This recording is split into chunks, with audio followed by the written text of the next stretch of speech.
Junko Furuta was born on January 18, 1971, in Misato, Saitama, Japan. As the eldest child in a loving family, Junko grew up with a strong sense of responsibility. Her family, though not financially wealthy, was full of love, support, and care. From a young age, Junko exhibited exceptional intelligence, determination, and an optimistic outlook on life. She was a diligent student who was well regarded by her teachers and classmates. Known for her academic excellence, she earned high marks in school and was admired for her work ethic. Junko stood out not only for her academic success, but also for her kind and compassionate nature.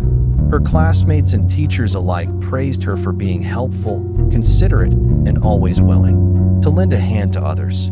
She was described as a bright, hardworking, and cheerful young woman who had the potential to go far in life. Beyond her academic achievements, Junko was also passionate about helping her family. Despite her busy school schedule, she worked part-time at a plastic molding factory to save money for a graduation trip she had long been dreaming of. This trip was not only a personal goal for Junko, but it also represented her desire to give back to her family. She hoped that by saving money through hard work, she could help provide for them and give them a better future. She was driven not just by personal ambition, but by a sense of duty to her family, and this drive shaped much of her life. Along with her work and school, Junko also dreamed of becoming an idol singer, a goal that motivated her to work even harder despite the many obstacles she faced. Her future seemed bright, full of promise and opportunity. Junko's aspirations were ambitious, but they were grounded in reality. She had a clear vision of what she wanted for herself and her family, and she worked tirelessly to achieve those goals. She was the kind of person who always believed in the value of hard work, and this belief was reflected in her actions every day. Despite her busy life, Junko always had a positive attitude and a bright smile that could light up any room. She was the kind of person who inspired others to be their best, and her friends and family were always in awe of her ability to remain optimistic in the face of challenges. But despite the bright future ahead, Junko's life was brutally interrupted on November 25, 1988, when she was abducted, and her hopes and dreams were tragically stolen from her in the most horrific way imaginable on the evening of November 25, 1988. Junko was cycling home from her part-time job at the factory. The weather was cold, and the streets were quiet as she made her way back to her home. She had no reason to suspect that her life was about to take a drastic and violent turn. As she was riding her bicycle, two young men, Hiroshi Miyano and Shinji Minato, spotted her. Both Miyano and Minato were 18 years old, and they had already been involved in various criminal activities. Miyano had a history of petty crime, and Minato was known for his violent behavior. Their backgrounds indicated that they were both capable of much darker actions, and on that day, they were looking for a victim. Miyano had been arrested multiple times for minor offenses, but each time he was released, his criminal behavior only escalated. His interactions with Minato, who shared his violent tendencies, made them a dangerous pair. The two men had been looking for someone to abduct, and when they saw Junko, they decided she would be their target. Minato approached Junko first and kicked her off her bicycle, knocking her to the ground. As Junko lay on the pavement, dazed and confused, Miyano approached her, pretending to be a concerned stranger. He told Junko that he had witnessed the attack and offered to help her. In her vulnerable state, Junko trusted him, unaware that she was walking right into the hands of her abusers. Miyano lied to Junko, telling her that he would walk her home to ensure her safety. At that moment, Junko had no reason to distrust him. She was scared and confused, but still hopeful that the situation could be resolved. Little did she know, this simple act of trusting someone would lead her into the most horrifying and tragic situation imaginable. Miyano led Junko to a nearby warehouse, where he revealed his true, sinister intentions. He told Junko that he was a member of the Yakuza, Japan's infamous criminal organization. He threatened her, claiming that if she resisted or tried to escape, he would harm her family. The fear for her family's safety overwhelmed Junko, and with no way to escape, she was forced to comply. The next few moments marked the beginning of an agonizing 40-day ordeal that would destroy Junko's life. Minato, and their two accomplices, Joe Ogura and Yasushi Watanabe, took Junko to a house in Adachi, Tokyo, where they held her captive. The house became her prison, and for the next several weeks, Junko would endure a level of abuse and torture that no human should ever have to experience. The abuse began immediately and grew progressively worse with each passing day. Junko was subjected to repeated sexual assaults, physical beatings, and extreme emotional torment. Her captors took turns torturing her, finding pleasure in her pain. They burned her with cigarettes, hit her with blunt objects, and forced her to perform degrading acts for their amusement. Junko's body became a canvas of pain, bruises, and scars. Her captors didn't stop at physical abuse. They also used psychological manipulation to break her.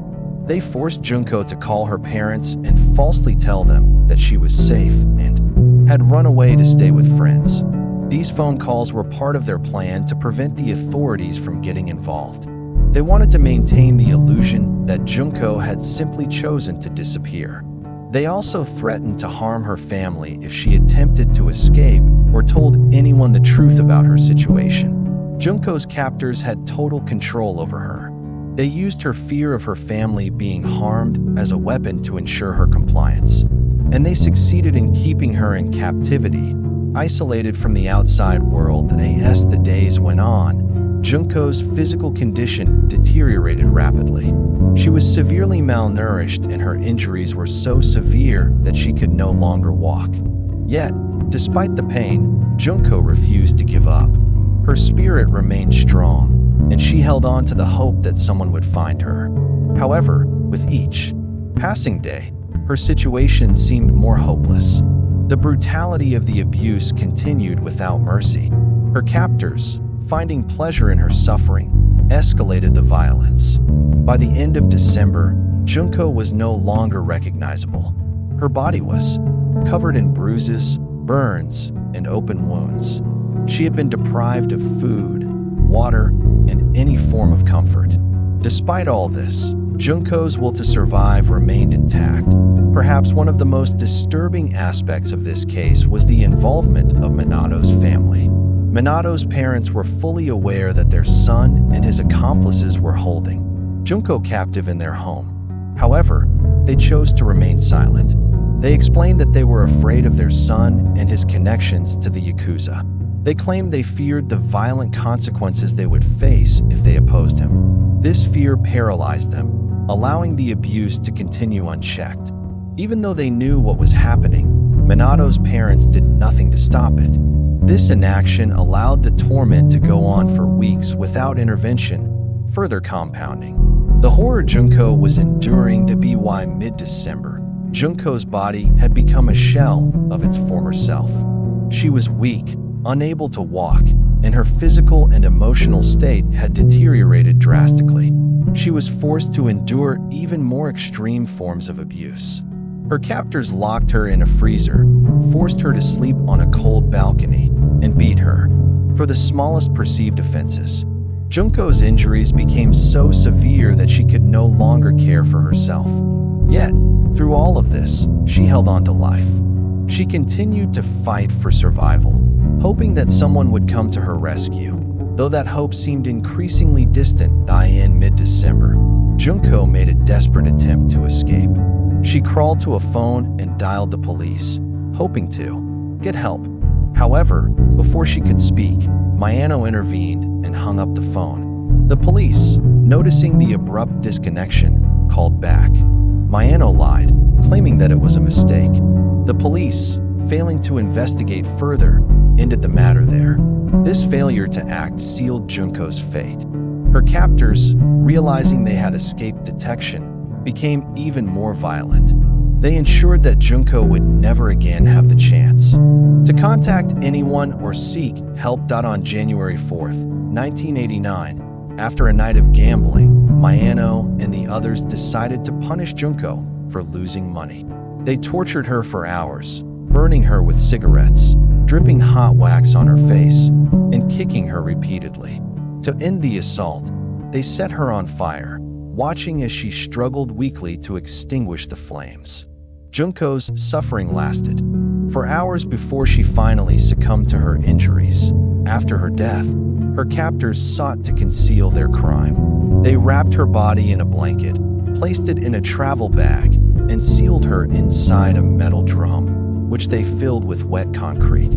They discarded the drum in a remote area, hoping it would never be found. However, their efforts to hide the crime failed. Junko's body was discovered months later, and forensic analysis confirmed her identity through her fingerprints. In 1989, Miyano and Ogura were arrested for a different crime. During their questioning, Miyano confessed to Junko's murder, leading the police to her body. His confession revealed the full extent of the abuse Junko had endured. The investigation that followed uncovered the brutality of her captivity and the lengths her captors had gone to in order to conceal their crime. The failure of the police to properly respond when Junko attempted to call for help became a focal point in the case. The perpetrators were tried as juveniles, and their identities were initially protected by the courts. Despite the severity of their crimes, the sentences they received were widely considered too lenient. Miyano received the longest sentence, 20 years in prison, while the others received sentences ranging from 5 to 10 years. The leniency sparked outrage among the public, with many demanding harsher punishment. The case sparked national debates about juvenile justice and the inadequacy of Japan's legal system in handling violent crimes committed by minors. Junko Furuta's death left a lasting impact on Japanese society. The case raised important questions about juvenile crime, the treatment of minors, and the failure of the justice system to protect vulnerable individuals. Junko's story has been memorialized in books, films, and documentaries, ensuring that her legacy lives on. Her case continues to influence discussions about crime and punishment in Japan, raising questions about the treatment of minors in the justice system and the importance of protecting those most vulnerable in society. Junko Furuta's life, tragically cut short, continues to serve as a reminder of the importance of protecting those who are most vulnerable in society. Her story remains a symbol of the need for justice and reform in Japan's juvenile justice system. Junko's case sparked a much-needed conversation about crime, punishment, and the protection of minors, and her legacy lives on through the conversations and changes her case inspired. It is a reminder that society must do everything possible to prevent such atrocities from happening again and ensure that those responsible for heinous crimes are held accountable.